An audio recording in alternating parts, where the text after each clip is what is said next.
পাকিস্তান তেহরিক ইনসাফের নেতাদের চলছে গ্রেপ্তারের অভিযান। এই গ্রেপ্তারকে কেন্দ্র করে পাকিস্তানে নতুন করে সংঘাতের আশঙ্কা দেখা যাচ্ছে। এই বিষয়টি নিয়ে আজকে আমাদের আলোচনা। রাতারাতি পুলিশি অভিযানে পাকিস্তানের সাবেক প্রধানমন্ত্রী ইমরান খানের দলের বেশ কয়েকজন বিধায়ক এবং নেতাদের গ্রেপ্তারের ঘটনা বিরোধী এবং সরকারের মধ্যে অনেকটা শোডাউন শুরু করতে পারে বলে অনেক বিশ্লেষক মনে করছেন। পাকিস্তান তেহরিক ইনসাফ দলের রাজনীতিবিদদের সোমবার গভীর রাতে পাকিস্তানের পার্লামেন্ট চত্বরে গ্রেপ্তার করা হয়। ইমরান খানের মুক্তির দাবিতে পিটিআই রাজধানীর ইসলামাবাদের উপকণ্ঠে একটি সমাবেশ করার একদিন পরেই এই ঘটনা ঘটল।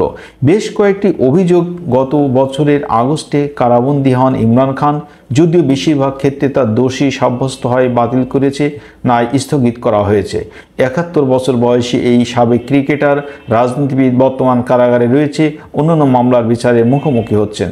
বেশ কয়েকটি অধিকার গোষ্ঠী ইমরান খানের মুক্তির আহ্বান জানিয়েছেন। তার আটককে স্বেচ্ছাচারী বলে অভিযুক্ত করেছেন। সরকার এবং সেনাবাহিনীর সাম্প্রতিক ইঙ্গিত যে খানকে সামরিক আদালতে বিচার করা হতে পারে তা পিটিআইকে আরও ক্ষুব্ধ এবং সহিংস করে তুলেছে। সোশ্যাল মিডিয়ার ভিডিওতে একটি দেখা গেছে যে সোমবার সন্ধ্যায় অধিবেশন শেষ হওয়ার পরপর সংসদের নিম্নকক্ষ জাতীয় পরিষদে পিটিআই নেতাদের আটক করে গাড়িতে ঠেলে উঠাচ্ছে পুলিশ।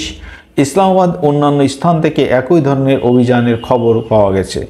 যদিও পুলিশ বলছে যে তারা পিটিআই এর চেয়ারম্যান গওহর আলী খান সহ 4 জন পিটিআই রাজনীতিবিদকে গ্রেপ্তার করেছে।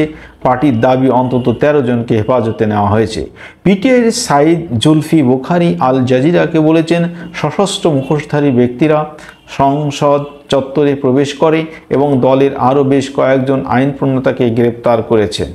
আমাদের অনেক আইন প্রণেতা বর্তমান আত্মগোপনে আছেন, কেউ কেউ অভিযানের পর নিখোঁজ হয়েছেন। এটি একটি মর্মান্তিক ঘটনা এবং গণতন্ত্রের জন্য একটা অন্ধকার দিন।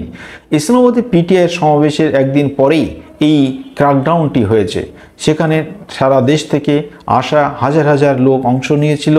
এই বছরের ফেব্রুয়ারিতে বিতর্কিত সাধারণ নির্বাচনের পর এটি ছিল পার্টির প্রথম শক্তি প্রদর্শন। সেখানে ইমরান খানের দল সমর্থিত প্রার্থীরা সর্বাধিক আসন জিতেছে, কিন্তু সরকার গঠনে ব্যর্থ হয়েছে। মুসলিম লীগ নওয়াজ এবং পাকিস্তান পিপলস পার্টি যারা সরকার গঠন করেছে। পিটিআই বলছেন যে রোববারের সমাবেশ মূলত 22 আগস্টের জন্য নির্ধারিত ছিল, কিন্তু নিরাপত্তা উদ্বেগের কারণে বিলম্বিত হয়েছে।